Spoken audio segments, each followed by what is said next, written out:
Channel of Vadodara. Shanidev foundation દ્વારા લગભગ 1000 વાહનોને સેફટી ગાર્ડ લગાડવામાં આવ્યા હતા। ઉત્તરાયણ પર્વને લઈને પતંગના દોરાથી કોઈ વ્યક્તિનું ગળું ન કપાય અથવા કોઈ વ્યક્તિને ઈજા ન પહોંચે તે ઉદ્દેશ્યથી શનિદેવ ફાઉન્ડેશન વડોદરા અને રવિ અગ્રવાલ દ્વારા ગોત્રી વિસ્તારમાં આવેલ શનિદેવ મંદિર ખાતે ટુ વ્હીલર ચાલકોને વિનામૂલ્યે સેફટી તાર લગાવી આપવાનો કાર્યક્રમ રાખવામાં આવ્યો, જેમાં 1000થી વધુ ટુ વ્હીલર ચાલકોને સેફટી તાર લગાવી આપવામાં આવ્યા। સેફટી તાર લગાવવા માટે સવારથી જ મોટી સંખ્યામાં ટુ વ્હીલર ચાલકો ઉમટી પડ્યા હતા। સેફટી તાર લગાવવાની સાથે સાથે ચાઇનીઝ દોરી, ગુબ્બારાનો ઉપયોગ ન કરવો તેવા પોસ્ટર સાથે ઉભા રહી જાગૃતિ લાવવાનો પણ પ્રયાસ કર્યો હતો। શનિદેવ ફાઉન્ડેશનના કાર્યકરો જય કાપડિયા, પ્રીતિ અગ્રવાલ, ભાવિન સોની, અનુદીપ શેઠ, વિજય શર્મા, દિનેશ ફીટર, રવિ અગ્રવાલ, નિલેશ રાઠોડ, આશિષ નાગર, મનીષ અગ્રવાલ, રોહિત અગ્રવાલ, મહેશ અગ્રવાલની મહેનતથી માત્ર 2 કલાકમાં જ 1000 ટુ વ્હીલર ચાલકોને સેફટી તાર લગાવી આપવામાં આવ્યા હતા।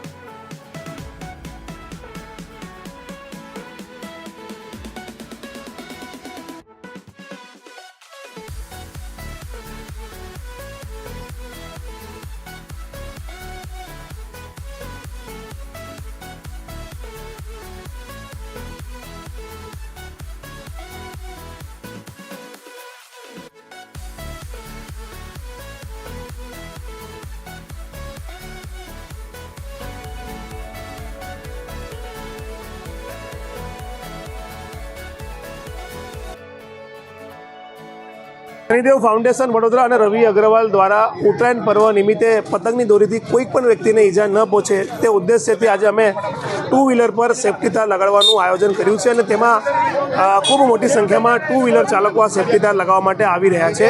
1000થી પણ વધારે ટુ વ્હીલર પર આ સેફટી તાર અમે લગાવીશું અને લગાવવાનો ઉદ્દેશ્ય એટલો જ છે કે કોઈક વ્યક્તિનો ઉત્તરાયણની જે પતંગની દોરી છે તેના કારણે જીવ ન જાય, તેને ઈજા ન પહોંચે તે જ અમારો ઉદ્દેશ્ય છે। કારણ કે તાજેતરમાં જ અનેક બનાવો બન્યા છે જેમાં 3થી વધુ લોકો પતંગની દોરીના કારણે તેમને ગળામાં ઈજા પહોંચી છે। 2 લોકોએ પોતાનો જીવ ગુમાવ્યો છે। કોઈ યુવાન દીકરો, કોઈ યુવાન પિતા, કોઈ યુવાન ભાઈ પોતાનો જીવ ન ગુમાવે અથવા કોઈ મહિલા પોતાનો જીવ ન ગુમાવે તે માટે આ આયોજન કર્યું છે। શનિદેવ મંદિર ગોત્રી વિસ્તારમાં આવેલું છે, ત્યાં આયોજન કરવામાં આવ્યું છે। મહત્ત્વની બાબત છે કે વિના મૂલ્યે લોકોને અમે આ તાર લગાડીને આપી રહ્યા છે અને અમે લોકોને એક મેસેજ પણ આપી રહ્યા છે એક પોસ્ટર મારફતે કે ચાઇનીઝ દોરી, ચાઇનીઝ ગુબ્બારો એનો ઉપયોગ ના કરવો જોઈએ। સાથે ટુ વ્હીલર પર સેફટી તાર અવશ્ય લગાડવું જોઈએ। સાથે જ ચાઇનીઝ દોરીથી કોઈકનો જીવ જઈ શકે છે તે લોકોએ પોતાના મનમાં વિચાર કરવો જોઈએ અને તે ઉદ્દેશ્ય સાથે આજે અમે આ માનવતાનું કાર્ય કરી રહ્યા છીએ।